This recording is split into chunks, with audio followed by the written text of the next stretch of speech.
Avant de commencer cette vidéo, je voulais rappeler qu'il s'agit évidemment de généralités, de tendances qu'on peut retrouver chez les chiens pour les comportements qui sont évoqués et qu'il y a bien évidemment des exceptions.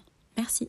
Bonjour à tous et bienvenue dans cette vidéo. Aujourd'hui, on va aborder un thème que vous avez choisi puisque je vous ai laissé choisir sur Instagram. D'ailleurs, si vous voulez nous rejoindre, c'est @jeepdebosseron, je vous le rajoute là. Idem, n'hésitez pas à vous abonner à notre chaîne YouTube, ça nous ferait hyper plaisir et ça nous encourage. Le thème d'aujourd'hui est donc l'explication de comportements habituels et parfois un peu étranges que nos chiens font au quotidien. Et on commence maintenant. La première raison, c'est un moyen en fait de profiter de votre compagnie. En étant avec vous, c'est aussi une marque d'affection. Ça peut être aussi un moyen d'attirer votre attention en vous faisant comprendre qu'il a envie de jouer, qu'il a envie d'être promené, qu'il s'ennuie, ou alors qu'il a faim, ou juste en fait vous demander d'être présent pour passer un moment ensemble. C'est aussi un moyen de chercher de la chaleur et du réconfort. Quand les chiots sont petits, ils dorment tous les uns avec les autres pour justement rechercher ce sentiment de chaleur. Donc ça peut être un moyen pour lui, en étant près de vous, ça lui procure du coup un sentiment de sécurité et de confort. C'est aussi une façon pour lui d'exprimer son soutien. Les chiens sont constamment en train de nous regarder, de nous analyser, et s'ils voient par exemple que ça va plus ou moins bien, ils peuvent se coller à vous et c'est une façon pour eux de montrer leur soutien. Il y a Jeep qui se couche. C'est bon ? C'est aussi une façon pour eux de communiquer aux autres que vous êtes son maître, son tuteur. En fait, en s'asseyant, le chien va déposer des phéromones sur vous via ses glandes anales. Les phéromones, c'est quoi? C'est comme une espèce d'identité chimique que les chiens ont, en fait, qu'ils déposent un peu partout. On le verra après par la suite. Ces phéromones contiennent donc des substances qui informent sur les principales caractéristiques de votre chien, à savoir l'âge, le sexe, le type de comportement, etc. C'est ce qu'ils font quand ils se sentent le derrière entre chiens ou alors quand ils sentent dans la rue. C'est une façon pour eux de savoir exactement qui est passé, quel type de chien c'est. Et en s'asseyant sur vous, il va déposer des phéromones. Si vous êtes amené à croiser un autre chien, celui-ci alors aura l'information que vous êtes déjà pris. On dit aussi que c'est une façon de marquer son territoire. Alors je pars du principe que c'est une attitude qui n'est pas dangereuse, où il n'y a pas raison de s'inquiéter à partir du moment où elle ne va pas avec des comportements d'agressivité, d'hyperattachement ou de possessivité. Si c'est le cas, il faut alors vraiment prendre le problème au début et aller se renseigner auprès d'un éducateur comportementaliste.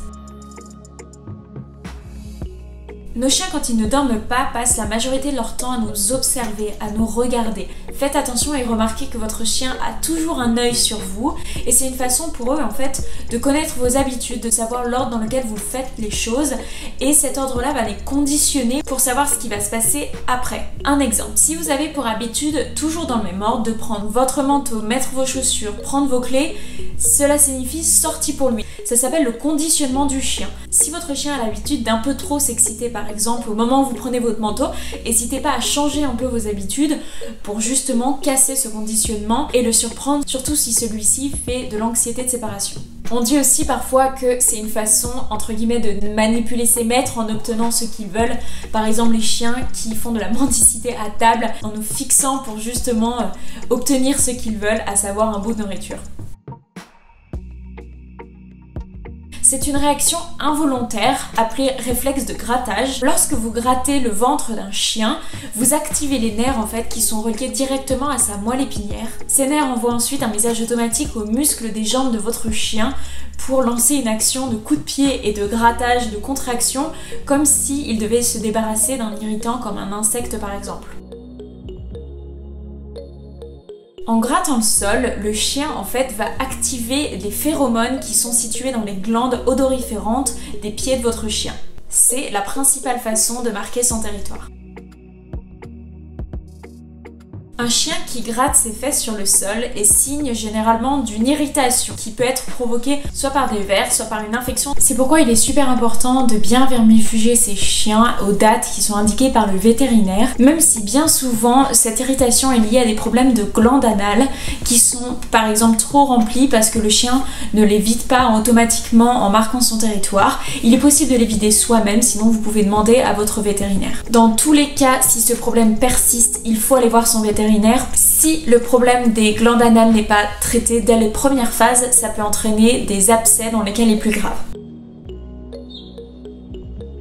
Une étude a été effectuée pendant près de 2 ans sur 70 chiens de races différentes, d'âges différents, et il a été remarqué que les chiens font leurs besoins sur un axe nord-sud car ils sont sensibles aux champs magnétiques. Le cas est encore plus fréquent quand ils défèquent que quand ils urinent, mais la prochaine fois que votre chien fait ses besoins, vous pouvez prendre votre boussole et vérifier par vous-même. Les chiens non castrés ou stérilisés sont plus susceptibles de marquer leur territoire en urinant de petites quantités sur des surfaces généralement verticales. C'est une façon parmi d'autres pour les chiens de communiquer entre eux.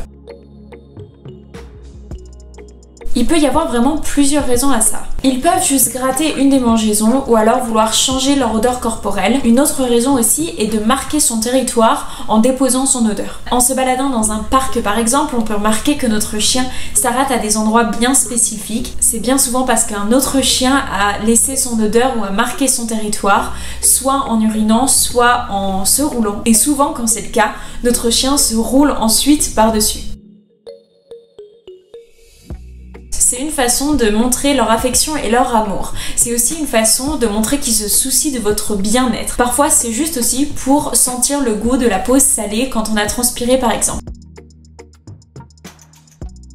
Certains chiens creusent pour enterrer des jouets ou des os et c'est une façon de les protéger. En creusant, c'est aussi une façon pour votre chien de se rafraîchir puisque la terre est plus fraîche, donc en faisant un trou, il va pouvoir se coucher dedans et être donc plus au frais. Les chiennes enceintes peuvent aussi creuser des trous comme instinct de nidification pour créer une maison pour leurs chiots. Certaines races vont aussi le faire par instinct, notamment les terriers. Donc si vous êtes assez maniaque avec votre jardin, je vous conseille pas forcément de prendre un chien qui a pour instinct de creuser, mais ça peut être aussi lié à un manque d'exercice, de l'ennui ou de l'anxiété. C'est très souvent lié à un manque d'exercice et de dépenses physiques ou d'anxiété de séparation. Quand ils se retrouvent seuls, certains chiens ne savent pas quoi faire d'eux-mêmes et c'est une façon pour eux de s'occuper en saccageant un peu tout ce qu'ils trouvent. En mâchant, c'est aussi une façon de se décontracter. Dans tous les cas, je vous conseille, si vous êtes amené à laisser votre chien seul, de le dépenser avant pour justement qu'il puisse libérer cette énergie plutôt que se défouler sur votre intérieur. Les chiots et les jeunes chiens qui sont en pleine adolescence ont aussi ce besoin de mâchouiller. Donc je vous conseille de leur procurer des jouets qui leur permettent de satisfaire ce besoin. Chez le chien, le bâillement est une forme de communication. Souvent le chien bâille quand il est anxieux ou alors qu'il est dans un certain inconfort quand il n'est pas à l'aise. Par exemple, un chiot qui se trouve entouré d'autres chiens qu'il ne connaît pas forcément ou il peut avoir un peu peur, le chiot va avoir tendance à bâiller. Vous pouvez aussi remarquer le cas si par exemple votre chien n'aime pas la voiture, il va alors se mettre à bâiller en signe d'inconfort.